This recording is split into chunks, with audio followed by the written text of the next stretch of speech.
From Photonics Media, this is the podcast that takes listeners inside the physical science of light as we explore groundbreaking and industry-shaping progress in lasers, optics, imaging, metrology, and sensing. Each episode, our hosts welcome optics and photonics luminaries, rising stars, and market leaders for robust discussion about the trends shaping the field of photonics. From research and development to commercial innovation, we're on the air for unparalleled insight, offered on All Things Photonics. All Things Photonics is brought to you by PolyScience and Lumencor.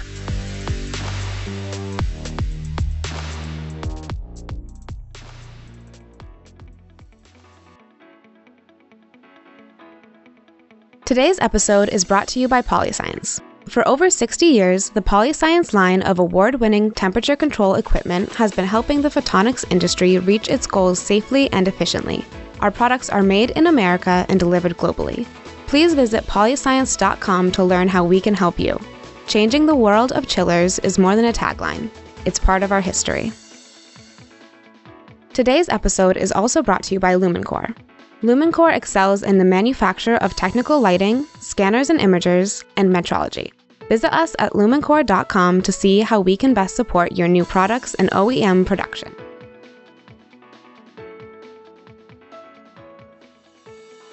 It feels like the right time to take stock of where we are with silicon photonics.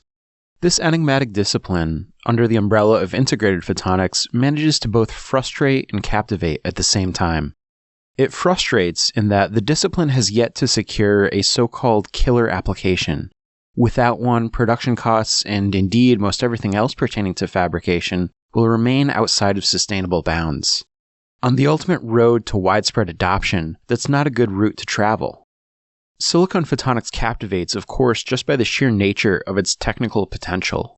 What has long served as fodder for highly acclaimed and breakthrough papers in esteemed journals has begun to carve out its niche in industry. Nevertheless, we remain a ways away from a point at which the term silicon photonics interconnect, for example, is as rooted in ubiquity as the term interconnect. For those oppositional reasons, it's important to keep perspective. To help, we've called up silicon photonics luminary Mario Paniccia. As director of the Photonic Technology Laboratory at Intel, Paniccia championed work that would ultimately weave its way into the fabric of the data center that today stands at the heart of all that we do, know, and anticipate. Paniccia's effort led to the realization that silicon's performance for mainstay optical function unquestionably rivals that of 3-5 compound semiconductors.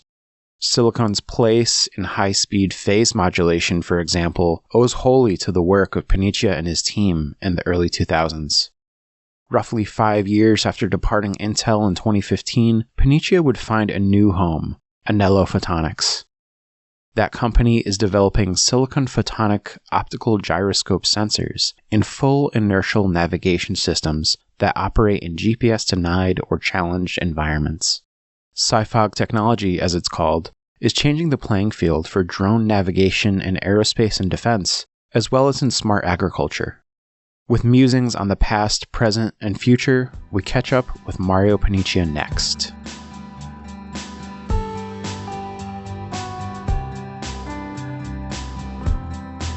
Perfect. So I'd like to begin. My vision for this interview is to start at sometime in the decade between 1995 and 2005. And you're at Intel. And if I told you then to make 3 intelligent predictions for the next quarter century of silicon photonic innovations, where would your mind have gone? I think if you have to go back when we started this work, and I started this work at Intel. The premise of silicon photonics was crazy, right? Silicon's not a good optical material, doesn't work, it doesn't emit light. I mean, it's not a direct bandgap material, so it can emit light, but if you put enough current through there, it'll get red hot and you'll get smoke before you get any light out of it, right? And so it was one of these crazy ideas, but it was sort of at that time, we were doing testing. I was leading a program of doing infrared light that's going through the backside of silicon, which at that time was called the laser voltage probe. And so we can go through the backside of silicon to measure transistors switching with infrared light. And this thing dawned on me that said, hey, if we can modulate light going through silicon on a real microprocessor, can we get processors to communicate with each other via light on actual silicon? And so that started this concept and idea of, can we build optical devices out of silicon? And you started this premise, and it said, well, we need a light source, we need a modulator, we need a detector, we need all the building blocks. And when you looked at the landscape, it didn't exist, right? The fastest modulator at that time was 10 megahertz. So we started a program to say, what would it take to build silicon photonics, and started by building those devices.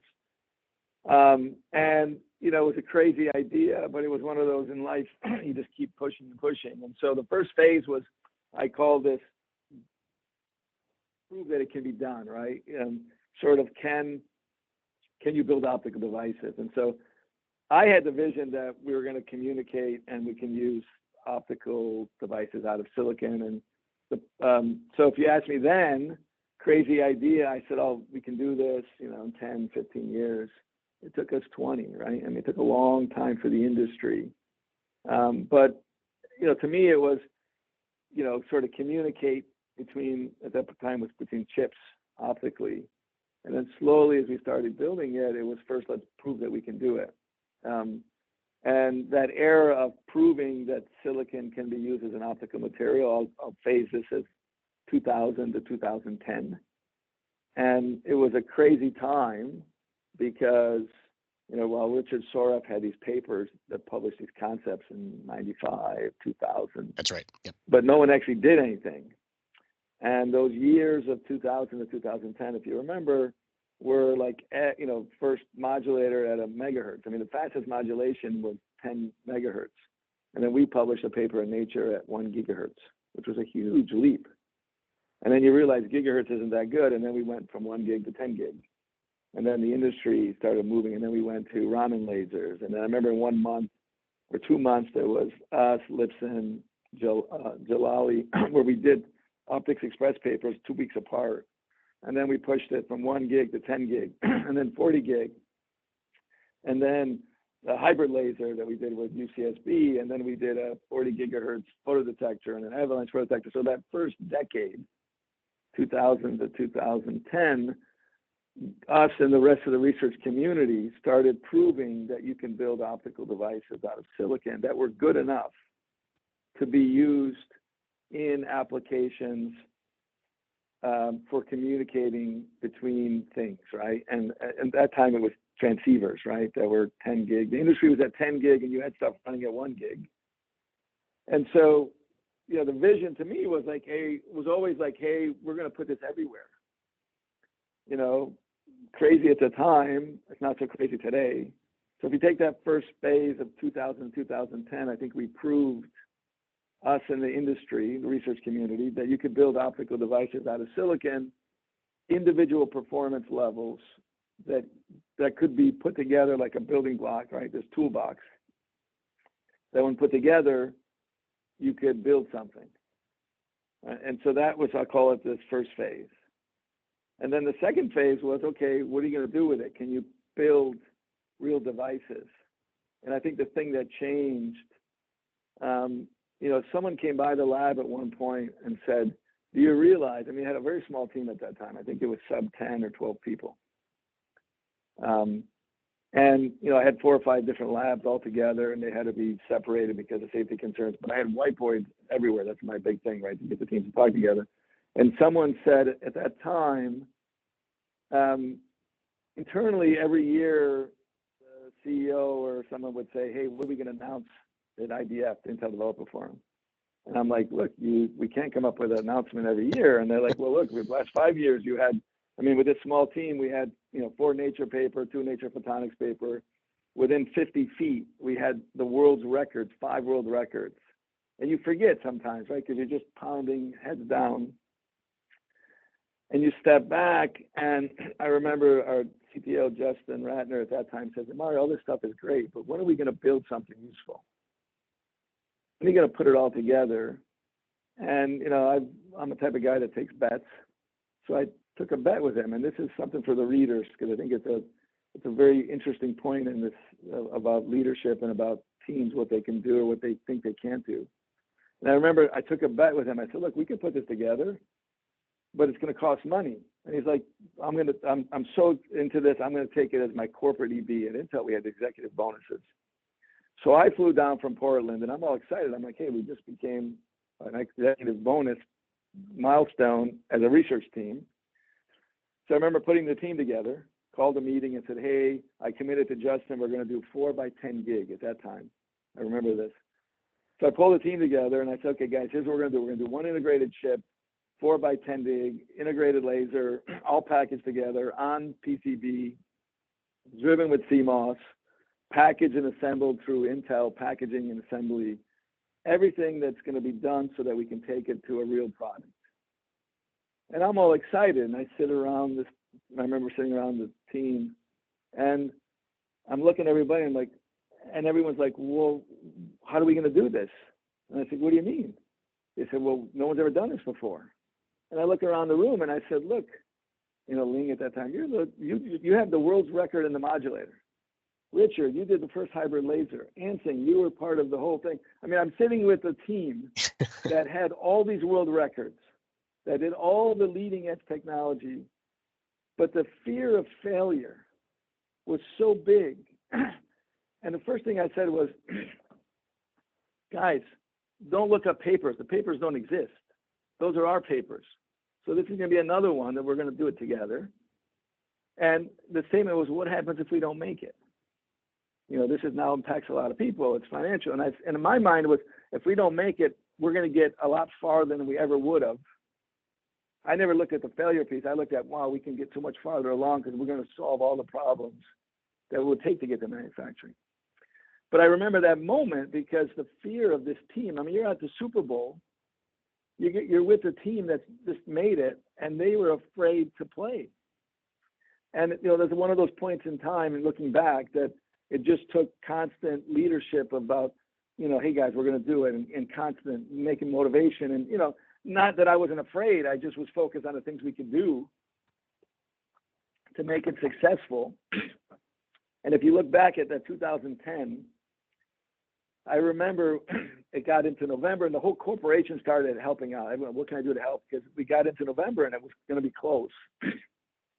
We made the measurement. I remember December 23rd, because I started saying, hey guys, no one's taking vacation. We have till December 31st to hit this bonus, right? And whatever it takes, don't, I hate to say it, cancel your vacations, cancel. And I remember December 23rd, we're in the lab, and we got the thing to work. So this is 4 by 10 gig, transmit, receive, one chip communicating to another chip, all in silicon, on PCB board with a fiber. And if you remember what was publicly announced in spring of 2010 was the world's first 50 gigabit per second. The internal goal was 40, 4 by 10. And I remember sitting in the lab, we got it running, and I'm in there tweaking, hey, let's go. And I was like, guys, and I'm like tweaking it, and we pushed it to 10 gig, and then 11 gig, and then 12. Each channel ran at 12 and a half gig, and then we ran out of steam because electronics didn't go that fast at that time. So the goal was 40 gig. We ended up demonstrating 50 gig, but it was the first time a full integrated link was demonstrated. I was told that's still in the Intel Museum, that first link, those first parts. But if you ask me, when it hit me that this really could be useful was at that demonstration, right? Because we solved a lot of the problems of what it would take, by taking on this daunting task. We solved all the problems that you would have pushed off until you build a real product, but we solved them then. And then it took another 5, 6 years to get to production, right? To get into high volume. So long answer to your question, but those first, and I'll talk later about my view of like these, I call them 3 different phases, right? The first phase was prove that you can build optical device out of silicon. That was 2000 to 2010 as the research community. Then from 2010 to 2020 was making it real. And that was, to me, the first time I really saw, hey, this really could go. And because we developed all the technology was done in our fabs. The hybrid laser we brought in, it was developed, it wasn't a virtual line thing. The packaging assembly was all on flip chip and standard packaging. And we still have the connector problem, which is always like, how do you solve this connector and put a fiber to silicon? But that was the first time I saw that, hey, this could be everywhere, right? And not just high-end telecom or not just datacom, but it could be useful for other applications. And so does that make sense for that first phase? It does. And it segues nicely into this somewhat related, but also somewhat unrelated question just about the environment at Intel. And the stories that you've spoken to already tell the story, but I want to get your take on that working environment, because it's quite a bridge that exists in the world between research and industry sometimes. And yet at Intel, you kind of had both right there in front of you. Tell me about the workplace environment at that time, and that continued into the later parts of your career. Yeah, and I think at that time, we had different CTOs that would come in. Pat Gelsinger, who now back at Intel was the first Intel CTO, who I spent a lot of time with, but became the real fan of silicon photonics. Right, he got the potential and the vision, and was very supportive at that time. And then Justin Ratner, I believe, came after him. But it was more about, let's do leading edge research. Let's, and when we did that first publication, it was the Nature publication of 1 gigahertz. Intel's never published anything in a journal like that. And then we ended up doing a slew of stuff. So it put Intel on the map as a leading researcher. But the Pat at the time and then Justin really were focused on making Intel known as a research and looking out ahead. So I commend those two people for enabling this and then supporting it, because it did cost a lot of money, and it was, but taking those kind of risks to develop something that could change the world, I think is the type of, if you look at CTOs who were focused on that, and then later it transitioned into making it more product centric, right? And then now it's back, I think, to the other side again. But that all depends on leadership and CEOs that come in. But in our group, we had, and I tell that story because I don't think many people have heard that story.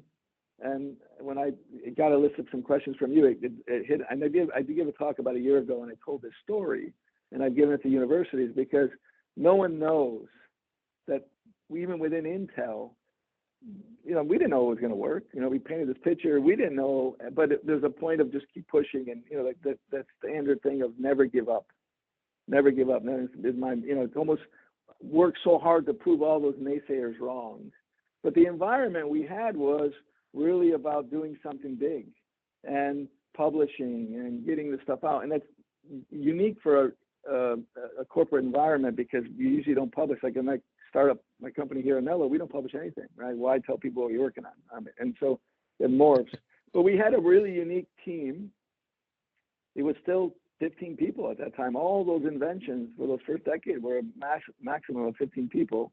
And then you get into production, and I ended up a 200-person organization. You realize all these things you got to put in to get to a real product in manufacturing.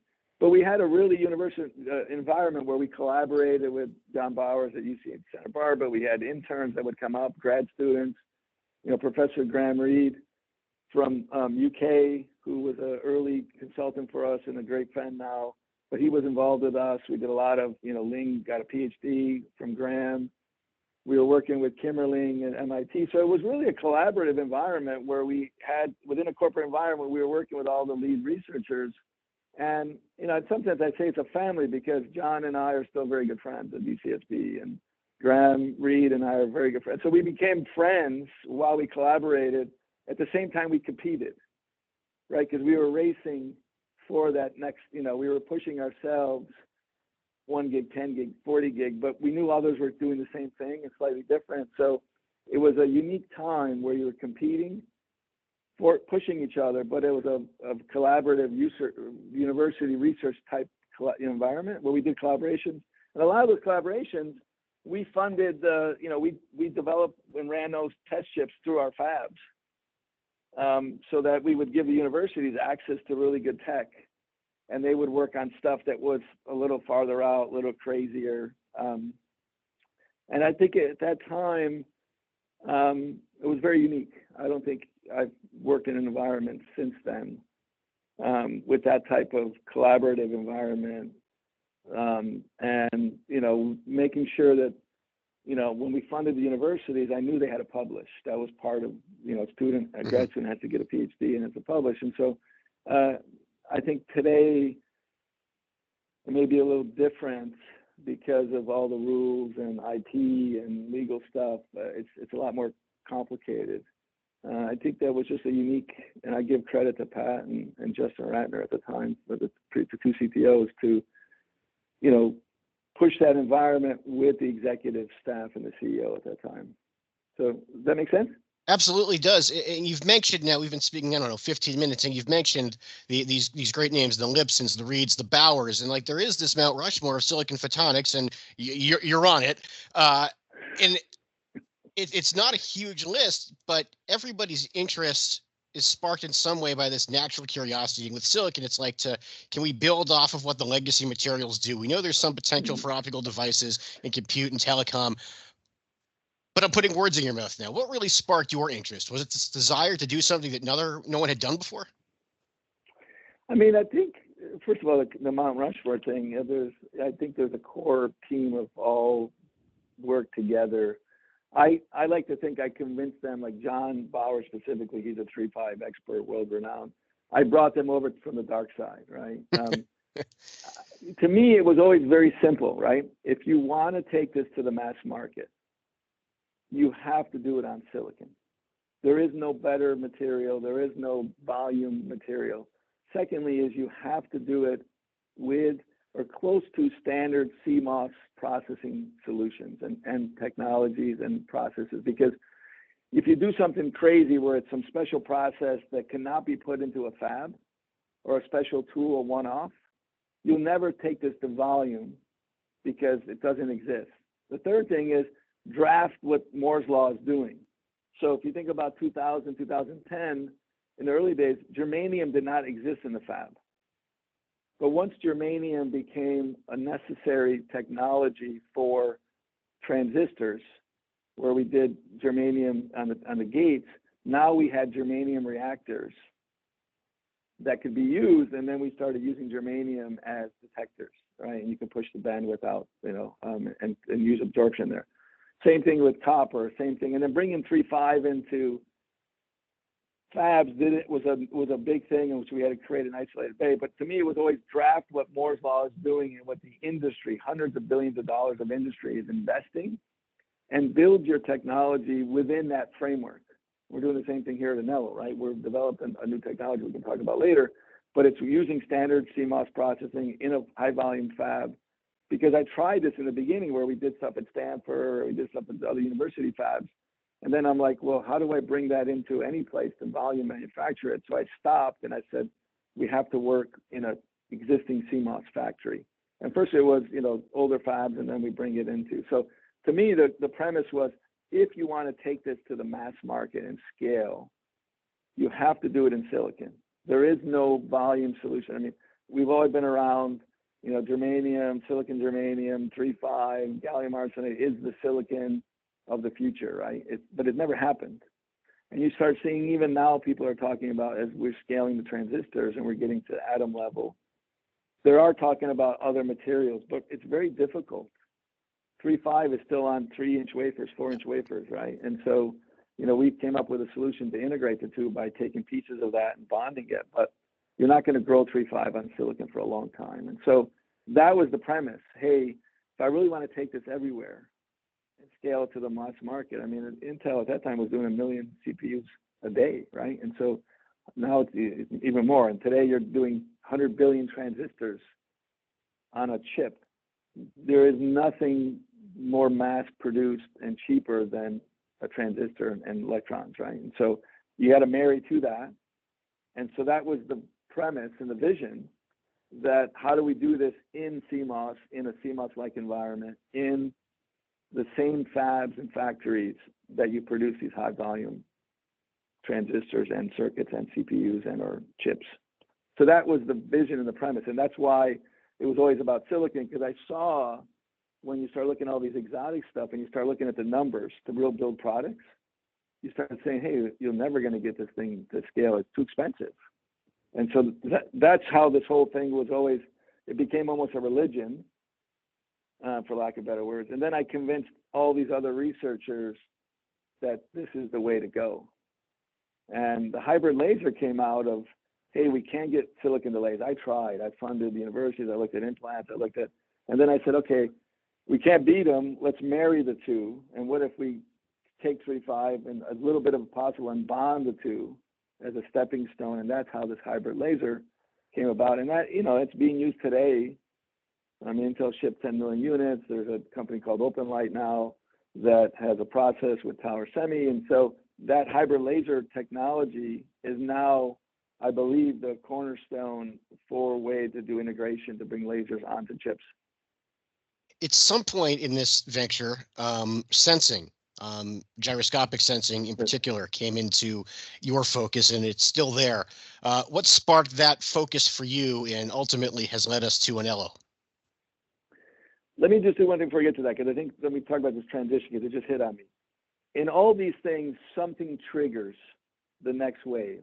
And so if you look at this, I call it these three phases: 2000 to 2010, prove you can build optical devices out of silicon.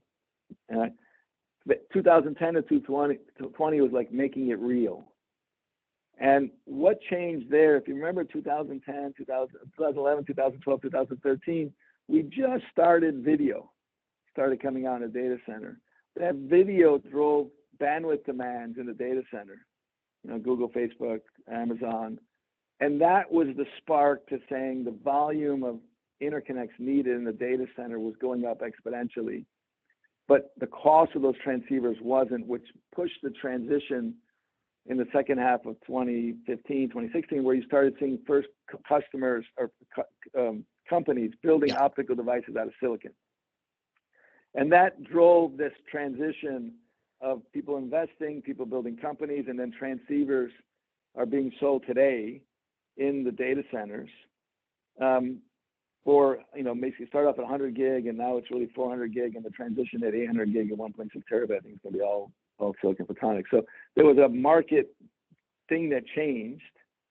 And then from 2020 to 2030, it's scale, right? And what's changed, and you see what's happening today. So scaling is, there didn't exist any fabs because Intel, we built our own, we spent a lot of money.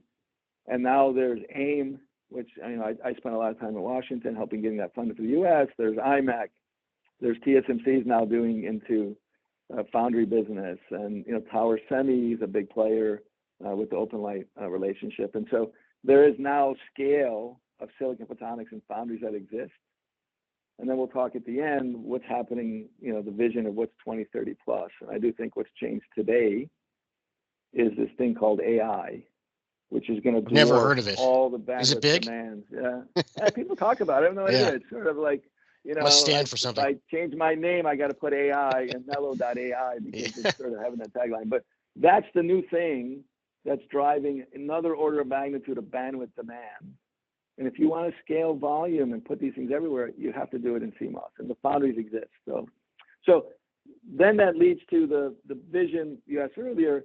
I always said there was always, once you have these building blocks, you can apply to other things. So you saw transceivers was the first one, optical links. And then what came about was people started doing LiDAR. Hey, that was a need. How do I do lots of channels, integrate on a chip or do an application for autonomous vehicles? And that drove a second market area where everyone's talking about integrated photonics into LiDAR applications that need lots of channels, high power. It's still transmit and receive, FMCW, but it's more complicated integration, but you can't do this discretely. And then the sensing came by where a friend of mine at that time was at Kleiner, said he was talking to a friend and he had this idea of doing an optical gyro. And I always said sensing is this other area, because what's a sensor? If you want to call it, whether it's a gas sensor or a spectroscopy sensor or a glucose, it's the same pieces, right? You need a laser source, you need a modulator, you need a detector, you need a way to either put dynamic fluids or gases into something, and then you have to measure that with some electronics. Today, that's all tabletop stuff, but if I can put all those pieces on a piece of silicon, now I create a sensor. And so there was this vision that I think that's the next phase of putting in this in the bio, medical, and other things, because you have all those little pieces and the sensitivity of those. So ANELLO was formed where I was basically introduced to Mike Horton, our co-founder, and he's a MEMS expert, gyro expert, sensor, and he says, I want to build this optical gyro. MEMS is running out of steam. And I remember in the first meeting, he didn't know who I was, and he was just introduced by saying, if you want to do anything in photonics, you need to talk to this guy. And so I remember sitting in the meeting, he's like, no, you understand. And he shows me this picture of the Sagneck effect, and I'll talk about how the fiber optic gyro works. And I looked at it and I said, okay, Mike, we can build that. He said, what do you mean? No, you understand, it's a laser and this and that. And I said, Mike, we can build that, but what's the application? Oh, we're going to sell millions of them. I said, to who? I've never heard of this thing. Who uses a gyro? And he says, oh, it's for autonomy, and then you can do a high precision gyro. It's all used for navigation, but today it's, you know, big, bulky. This is an LN200, right? And it was one of those, and I kept saying, don't worry, Mike, we can build that, but who are the customers? What's the application? It was 2019, and it was like going back in time. It reminded me of the transceiver in 2005, where it had lithium niobate, APDs, discrete lasers. Man, this thing's about $40,000, right? And I'm like, who's selling that today? And you realize, as we start talking to people, no one had any idea in this space, which at that time was very high end, of what silicon photonics was. And I said, we went out and talked to a few customers. One was an electric car company out here, and a few others. And I remember walking out of the building, because everyone says, if you can build that, we'll put it everywhere. We'll put it in, you know, it's sort of this cornerstone of, if you can bring that kind of precision into a small form factor, which is size, weight, area, power, but a new form factor, and I'll talk about the products, that gets you something that you couldn't do before. And I remember walking out of one of those meetings, and I said, because I was running a company at the time, and he was involved in another company, and I just said, I called Mike up because he didn't come to my meeting. I said, Mike, forget taking money. We can start this thing ourselves. If we can really build this, there's this whole new market that no one's even thought of, because no one thought that you could do this, right? The people in this space are either MEMS people, which has been pushing MEMS for a long time, which is in the consumer base, right? This is a gyro here, or at the very high end, right? Missiles, ICBMs, fighter jets. And no one thought about, if I can do a lower cost solution with the same high performance, I can now scale this to everywhere. And that was this new revolution of like a revelation that says, hey, if we can really do this, wow, we can create a fiber gyro on a chip that doesn't exist, but it opens up this whole new market. And the second thing that came out of that was, I forgot that, wow, a lot of the world has no idea what silicon photonics is. You know, if you're in a data center, everyone understands it. LiDAR starts to understand it. But I was like, man, these people we're talking to, no one has any idea that you can do this, right? So it's interesting that even after a decade, 2 decades of working in this, the rest of the world still doesn't know what silicon photonics is. And so that's what embarked the formation of ANELLO, of a new use case, and can you do it? And I'll talk about the challenges. It's completely different than what we did in the data center. And that's how we got into sensing. Before we go any further, I think we probably ought to take a step back. And one of the realities with navigation sensing is that the actual mechanism, right, it considers multiple distinct types of sensing. You have considerations for accelerometry, magnetometry, perhaps. And this is very confusing technically, but even just logically, it's confusing. So forgive me for asking, but can you explain fundamentally how conventional fiber-based gyroscopic sensing is performed? Sure. And actually, the ironic thing, it's a very simple concept, very complicated to build. But the basic of the fiber optic gyro is based on called the Sagneck effect. So first of all, gyro measures position. And there's 2 types of gyros. As I said, there's MEMS-based gyros, which is a floating membrane, which is billions of units a year, very low cost, like dollars. They're in every cell phone, but it's not very accurate. And it's very sensitive to vibration, temperature, and EMI, which is the capacitor. A fiber gyro works very simple. I take a laser or a source. In this case, we typically use a SLED, superluminescent diode, so it's a low broadband.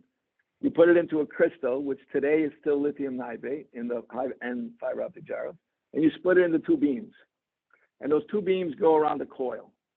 And so you have propagating light counterclockwise and clockwise around this coil. And as that coil rotates, the light going in the same direction as the rotation goes a shorter distance than the light going the opposite. Those two beams come back around and they get interfered, and that rotation angle is proportional to the path length difference, which you measure with a fancy interferometer, and you measure the phase difference of these two beams interfering. So the visual for the listeners are, think of this, you're on the escalator at the airport. It's moving. If I'm walking with it, same direction, I go a shorter distance than if I'm walking against it. And so that's how the path length difference is. But think about this. It's light going around at the speed of light, which is fast, and you're making very small rotations. And so you're measuring a very, very, very small path length difference, which is very, very small phase. To put it into context, in our devices, we're measuring 50 nanoradians, 50 times 10 to the minus 9 radians of signal or phase difference. So you have this device, you build an interferometer, attach it to a coil as the coil rotates, and then you build a bunch of electronics to measure this tiny, tiny phase shift out of all this noise and other motion. So the fiber gyro concept is based on the Sagnac effect and building an interferometer out of this light going around the coil. Well known. And the reason it works so well is it's light, not dependent on anything else. It doesn't get interfered. It's not dependent on GPS signal. It's not dependent on RF. It's dependent on itself. So the fiber gyro is immune to temperature, the first order. It's immune to vibration. And it's immune to temperature and EMI. So the benefits of it's a rock solid, stable, I call it the gold standard for precise navigation where you want to measure rotation. Now, when you build a system, you still want accelerometers in that system that help you do stuff. Magnetometers have some issues. Anything based on GPS have other issues because you're dependent on RF, but this fiber gyro is true because it's a self-contained, only dependent on itself, based on optical, which is not immune to other effects. So the fiber gyro concept is the Sagnac effect, and you build a very fancy interferometer to measure the subtle path length difference of the coil rotating. Is that a simple way to explain? Yeah, it's remarkably simple for something that's remarkably complicated, or maybe it's the reverse. It's something that's very complicated for something that's so simple. ANELLO's SiPhog technology, silicon photonic optical gyro, it's not simply better than the legacy fiber optic gyro because it's smaller. It's and also more interesting, right? There are performance aspects that give it an edge. What are those, and how do you gauge the noticeable performance increases with ANELLO's technology?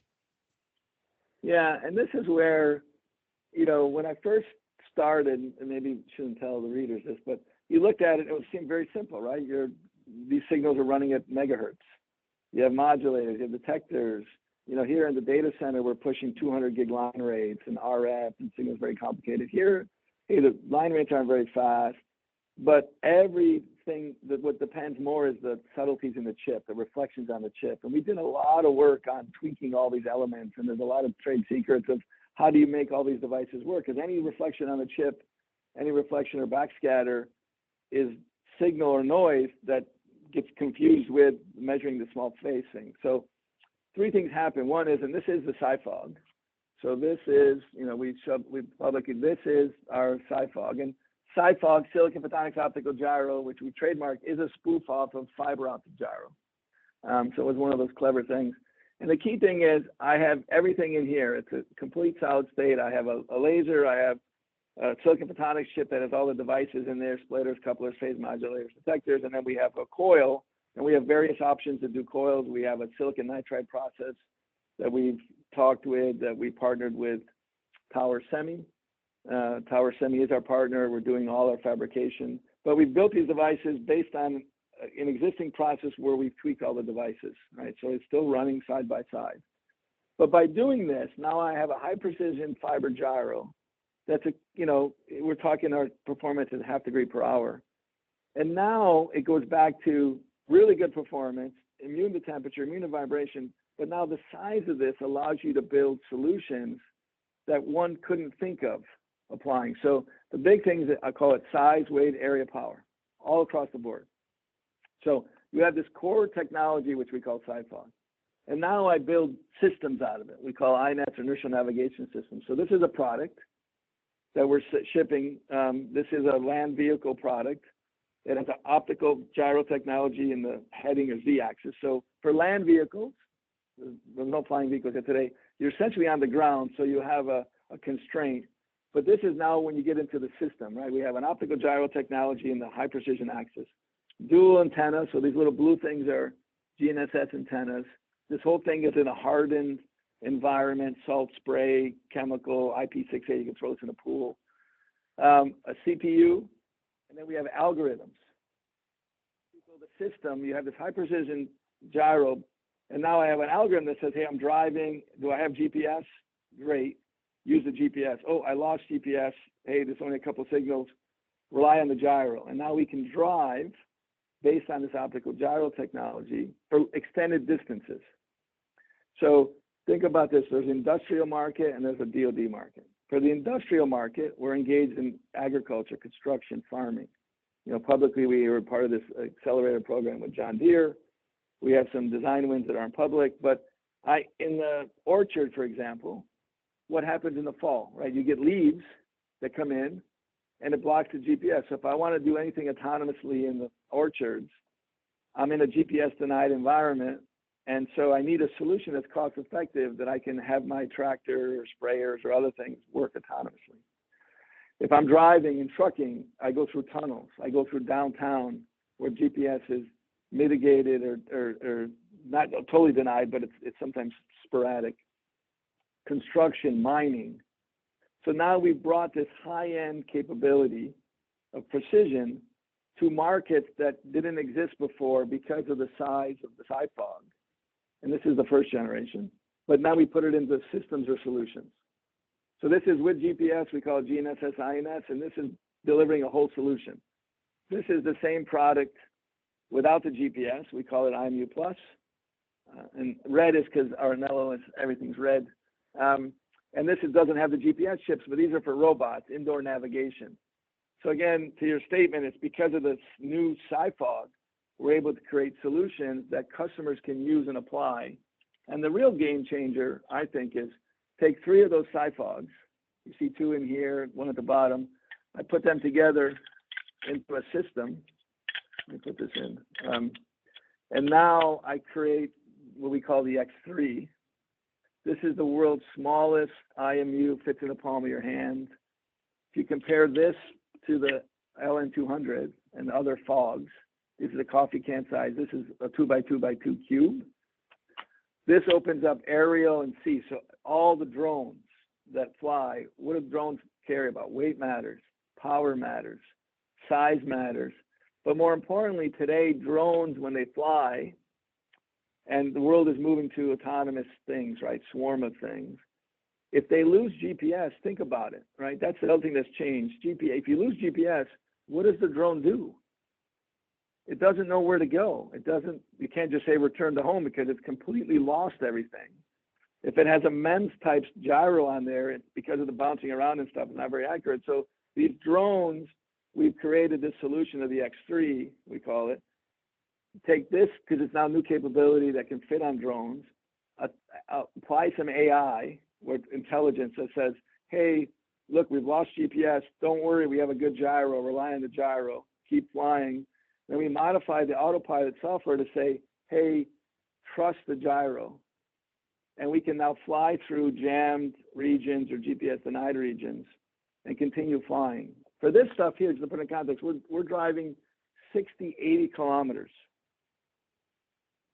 of driving no GPS with less than 100-meter lateral error because of the precision of what we have in here. So it's optical, so it can't be jammed or spoofed. If you're driving and all of a sudden you're looking and your algorithms are comparing the gyro to the GPS and other things, hey, we just moved over 500 kilometers. We're in New Mexico, but now it says we're in Texas. That can't be true. Rely on the gyro. And again, it all comes back to this SciFog capability. The same thing here, because you can't be jammed, you can't be spoofed. It's dependent on itself. So you have a real true sensor and real truth, ground truth.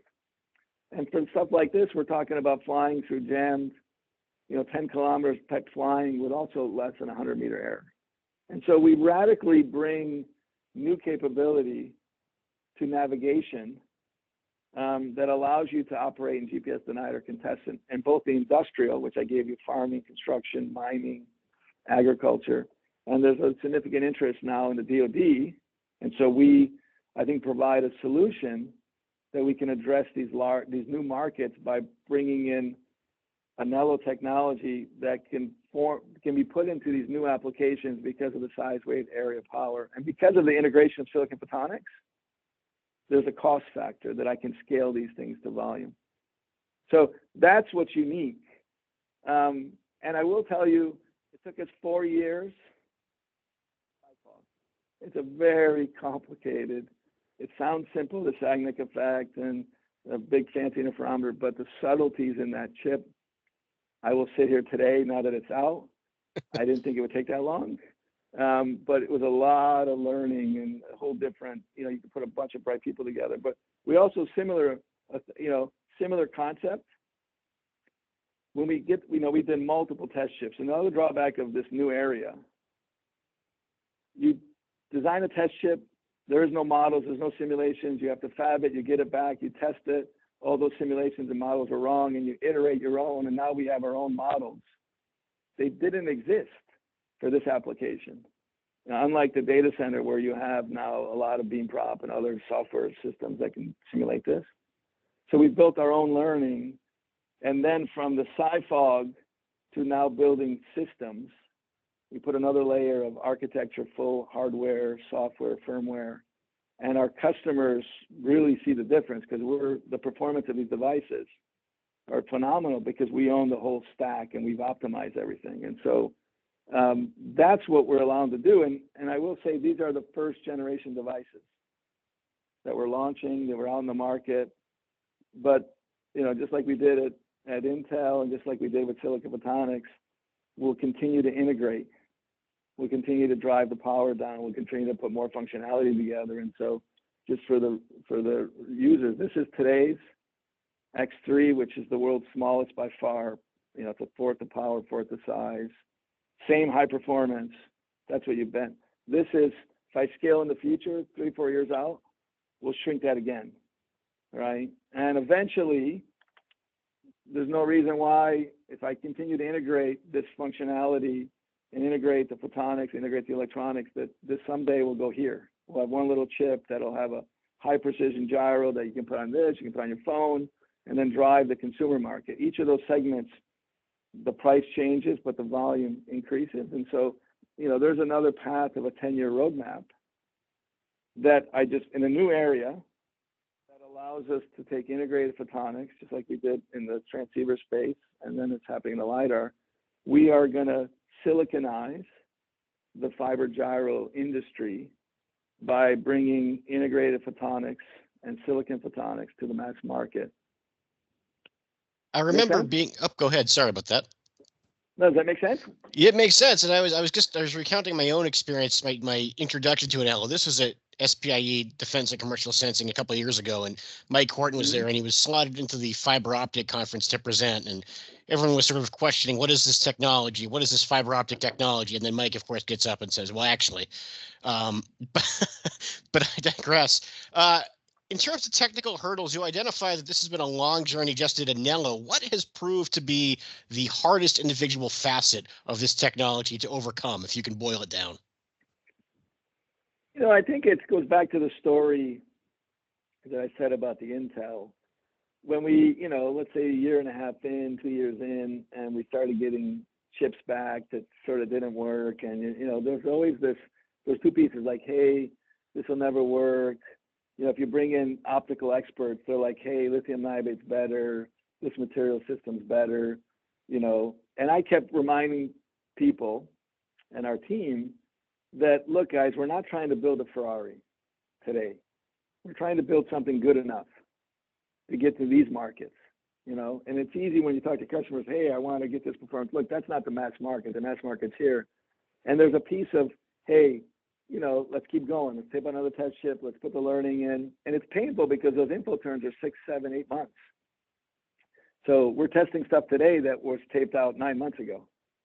And, the learning in between. Secondly is exposing the market.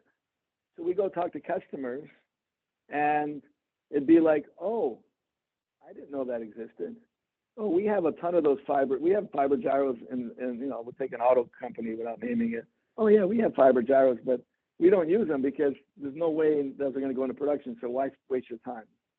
And so there's two pieces. There's a technical piece of, as you bring in new people, getting them in the same thing about, hey, and now that we're here, it's now about manufacturing and growing the business. But in those early days, making sure that without, just fluffing it, telling people, look, here's the way we're going to do it. Like keep going, right, guys and gals, right? That, I always look at, failure is not an option, right? We're not giving up, but let's learn, let's tweak it, let's learn, let's tweak it. And if you go look at what we have today and the performance we have on our roadmap, it's far better than I would have predicted when we started the company. I mean, I see paths to, we have a 0.5 degree per hour as our spec. I see paths to much lower. We're talking to customers now who will pay a premium for better performance, but size, weight, area, and power. So there's the, I'll call it the emotional piece, and the same thing that people were scared. Hey, what if this doesn't work? And would take, this failure after failure, and you just kind of keep saying, hey, what have we learned? And let's focus the energy on what we're going to do to change it in the next chip and how we're going to improve it. And now we have models, now we have good performing devices, and now we can, from that baseline, improve. So there's one. There's the business side, or I'll call the education side, that we need to educate the industry that what does ANELLO do? And I do think, from a year ago to today, ANELLO's name is a lot more prevalent because people have seen the data. And people are skeptical, like there's no way you can do that performance. 25 guys, 25 people in a garage are not going to compete with a Raytheon or a Lockheed. And I'm like, hey, look at the data, right? We've now tested this on Army bases, on real DoD bases. We have construction, farming, agriculture, testing our devices on real tractors and real fields. And the data is data, right? And when you see the performance, they're like, oh. And then you say, well, how'd you do that? And then you have to go back and say, this is the benefit of silicon photonics, of a single chip, self-aligned, no fiber splices, no integration, no discrete components. That's the value, that it works. You can wafer fab millions of these. In one chip, we have like 35 devices now. The next one will have 40 or 50. So that integration solves a lot of problems, which also helps in reliability, assembly. And so there's this, I said earlier, there's still this, we need to educate people in these new areas. I think the data center is very clear on silicon photonics, right? 1.6 terabit, 800 gig, it's all going to be integrated, but you cannot scale multiple channels. You cannot do LiDAR at 16 or 32 channels with discrete lasers. It's too expensive. And assembly costs and reliability. We have to do an education here of why this thing works. How can you build this? Why is it so small? How can it work so well? And there are benefits when you go smaller. The planar things help you in some places, right? So those are the two things. And now it's really about, from ANELLO, you put that behind us, and it's been a long slog. And I'm also a big fan of, you hire the brightest people you can, and you just sort of give them the vision, and you keep poking and poking, and people come up with the ideas. People come up with, hey, we have this problem. I can talk about this, but here we had this problem, and then people come up with an idea. Hey, and you just constantly, that to me is the innovation piece, and why, at ANELLO, everyone comes in the office. We all here because I want the same thing. I have whiteboards everywhere. I want constantly people thinking, but what's the problem? What are the ideas to fix it? What are the new ideas? What are the new devices? And we've created a whole slew of devices. Yeah, modular is a modular, but we've now optimized this modulator for fiber gyros. We've optimized all our devices coming in and out chip. We've optimized all the little things on that photonic chip that are optimized for the SAGNAC interferometry that are completely different than what you would do for transceivers in the data center or what you would do for LiDAR. So again, it's, I feel fortunate that I have a very talented team that I'm fortunate enough to lead, but a lot of times it's just keeping them focused on the vision and keeping them thinking of, okay, I get it didn't work. What are we going to do about it? How are we going to do the next? And just keep, and then you'd be surprised how far you can get. If you set the vision high, how far people can, sort of, even among themselves, don't realize what they can do until they're really given a chance to prove and to give them a vision. So those are the, there's a business side and there's a technical side. And then we constantly keep moving, right? I mean, 1 week we're limited by electronics, and then 2 months later it's the photonics. And then you kind of keep those two together work. Fair? I want to end with this, and it's sort of where we started, but more future looking, certainly. 3 intelligent predictions for the next era, not just of silicon photonics, but photonic innovation more broadly. I think as you move forward, so as we go to those 3 phases, there was the proof silicon can be used as an optical material. 2010 to 2020, making it real, which is the data center change it. Video, I would call, is a big move for people building devices out of silicon photonics. 2020 to 2030 is expanding scale.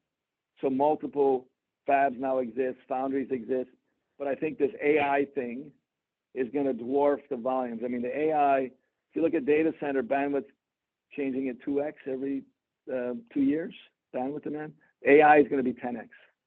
So the volume demand and the bandwidth needs for AI and the compute over the next 5 years is going to dwarf, which means dwarf the transceiver data center business. Now, granted, they're the same players, right? It's still in the data center, but it's an AI use case, which pushes more into price sensitivity and volume. And so that is more foundries exist, more people putting money in, and then driving the dollar per gigabits from 800 gig to 1.6 terabits and 3.2 terabits, and then getting it closer to the chip, which is the vision that I had in 2000 of putting optics close to the chip, CPU to memory, CPU to something else, and how do you solve that problem? As you look forward 2030, I think it's now new applications, sensing, biology. You can talk about neuromorphic things where you take the silicon chip and apply it to other things, disposable testing, glucose monitoring. I mean, all these things in the medical, I think cancer, I do think that's going to be, these other ones continue to grow, and that builds this infrastructure. But now it's expanding to these other areas, gas sensing. I'll talk about an ANELLO in terms of gyros, because autonomy is going to need, I see ANELLO everywhere. I mean, I do think it becomes the cornerstone. If you fast forward 15 years, what MEMS did to the industry, I think ANELLO will be everywhere, both industrial, DoD, but also in the consumer space, right? Gaming, and then eventually, one of our investors would love to see this on every phone, right? And then expanding into the other markets, because people now have the tools. The second thing that has to be done is, as all this investment happens, it becomes easier to design in this environment, right? Today, it's still, you need a dedicated team, people know how to do layout, it's not automated. And that, I think, will be put in over the next 5 years, where companies like today in the IC world, you have Cadence and Synopsys and others, but you want to be able to have automated tools that do layout. And so you just take these building blocks and put it together, and now I build this new architecture based on a laser modular detector. And so if you go when we started, I'd say what took so long, because I didn't think it would take this long, but as we go to the next decade, I really see now photonics based on integrated silicon photonics everywhere, because it's brought the cost piece down. It's not individual.